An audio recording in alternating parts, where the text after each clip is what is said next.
সমাপ্ত হল ইরানের দীর্ঘকালীন রাজনৈতিক ইতিহাসের একটি আলোচিত অধ্যায়। দেশটির সর্বোচ্চ নেতা আয়াতুল্লাহ আলী খামেনি ইসরায়েল ও যুক্তরাষ্ট্রের যৌথ হামলায় নিহত হয়েছেন। রোববার ইরানি সংবাদ মাধ্যম তসনিম ও ফার্স নিউজ এই খবর নিশ্চিত করেছে। মৃত্যুকালে তার বয়স ছিল ৮৬ বছর।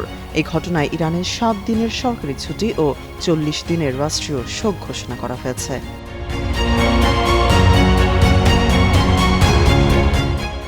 শনিবার সকালে ইসরায়েলি ও মার্কিন বাহিনী খামেনির প্রাসাদ লক্ষ্য করে হামলা চালায়। রাতে ইসরায়েলি প্রধানমন্ত্রী বেনিয়ামিন নেতানিয়াহু এবং মার্কিন প্রেসিডেন্ট ডোনাল্ড ট্রাম্প খামেনির মৃত্যুর খবর প্রচার করেন। ইরান শুরুতে এ বিষয়ে নীরব থাকলেও রোববার সকালে তাদের প্রধান নেতার মৃত্যুর খবর নিশ্চিত করেন। ১৯৩৯ সালে মাশহাদে জন্ম নেওয়া খামেনি ১৯৬২ আমার অথেন্টিক ব্রাজিলিয়ান কফি যোগ দেন। ১৯৭৯ সালের বিপ্লবের পর তিনি উপপ্রতিরক্ষা মন্ত্রীর দায়িত্ব পালন করেন এবং রেভলিউশনারি গার্ড IRGC গঠনে ভূমিকা রাখেন।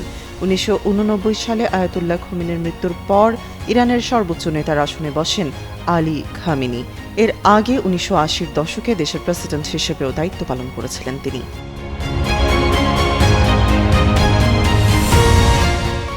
বিশ্লেষকদের মতে দীর্ঘ যুদ্ধ, আন্তর্জাতিক বিচ্ছিন্নতা এবং পশ্চিমা দেশগুলো ইরাকে সমর্থন এসব অভিজ্ঞতা খামেনির মধ্যে পশ্চিম, বিশেষত যুক্তরাষ্ট্রের প্রতি গভীর অবিশ্বাস তৈরি করে। তার শাসনামলে ইরাকে সব সময় বাহ্যিক ও অভ্যন্তরীণ হুমকির মুখে থাকা রাষ্ট্র হিসেবে উপস্থাপন করা হয়। খামেনির শাসনামল ছিল পশ্চিমা বিশ্বের বিরুদ্ধে আপোষহীন প্রতিরোধের প্রতীক।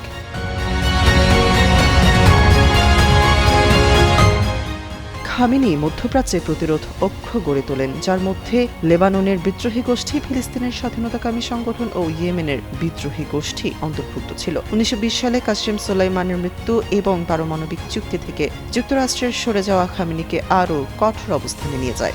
২০২৫ সাল থেকে শুরু হওয়া সামরিক উত্তেজনা এবং ২০২৬ সালের ২৮ ফেব্রুয়ারি ট্রাম্পের বড় আকারের অভিযানের ঘোষণার মধ্য দিয়ে এই সংঘাত চূড়ান্ত রূপ নেয়, যা শেষ পর্যন্ত তার মৃত্যুর মধ্য দিয়ে নতুন অনিশ্চয়তার জন্ম দিল।